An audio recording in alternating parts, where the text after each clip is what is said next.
بسم اللہ الرحمن الرحیم۔ دوستو، یہ کہانی ہے ایک بوڑھے باپ کے 3 بیٹوں کی، جنہیں باپ کی عجیب وصیت نے مشکل میں ڈال دیا تھا۔ بوڑھا آدمی زندگی کی آخری سانسیں لے رہا تھا۔ اس کے 3 بیٹے تھے۔ اس کی ملکیت میں 19 اونٹ تھے، جو وہ اپنے تینوں بیٹوں میں تقسیم کرنا چاہتا تھا کہ اس سے پہلے ہی وہ وفات پا گیا۔ والد کی وفات کے بعد بیٹوں نے وصیت نامہ پڑھا اور حیران رہ گئے۔ اس میں لکھا تھا، میرا بڑا بیٹا 19 اونٹوں کا آدھا حصہ حاصل کرے گا، میرا دوسرا بیٹا چوتھا حصہ حاصل کرے گا اور سب سے چھوٹے بیٹے کو 5واں حصہ ملے گا۔ تینوں بیٹے اس طرح کا وصیت نامہ دیکھ کر پریشان ہو گئے، کیونکہ 19 اونٹوں کو یوں تقسیم کرنا ممکن نہ تھا، اور تینوں بیٹے آپس میں لڑنا شروع ہو گئے اور اس مسئلے کو حل کرنے میں ناکام رہے۔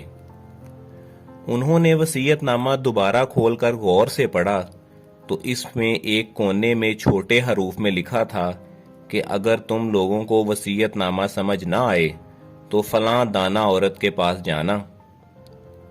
وہ عورت کے پاس چلے گئے، اسے وصیت نامے اور اس سے جڑے مسئلے کے بارے میں بتایا۔ دانا عورت نے ان کی بات بڑے تحمل سے سنی اور سوچ میں پڑ گئی۔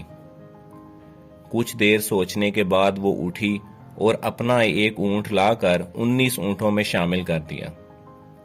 اب اونٹوں کی کل تعداد 20 ہو گئی۔ اب دانا عورت نے وصیت نامے کے مطابق اونٹوں کی تقسیم شروع کی۔ بڑے بیٹے کو 20 اونٹوں کا آدھا حصہ یعنی 10 اونٹ دیے گئے۔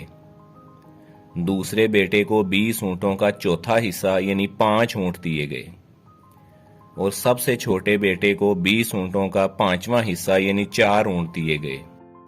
تینوں بیٹوں کو ٹوٹل 19 اونٹ تقسیم ہوئے، اور ایک اونٹ جو عورت نے اپنا شامل کیا تھا وہ بچ گیا۔ اس طرح وصیت نامے کے مطابق تقسیم بھی خوش اسلوبی سے ہو گئی، اور دانا عورت نے اپنا اونٹ بھی واپس لے لیا۔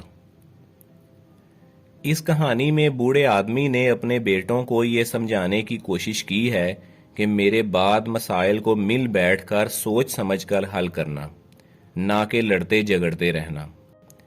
اور ہمیں یہ سبق ملتا ہے کہ ہم اپنے مسائل کو اچھی طرح سمجھ کر حل کرنے کی کوشش کریں۔ جب ہم اپنی ذات کو وقت دیں گے تو ہم اپنے مسائل کو اچھی طرح سمجھ سکیں گے اور حل کر سکیں گے۔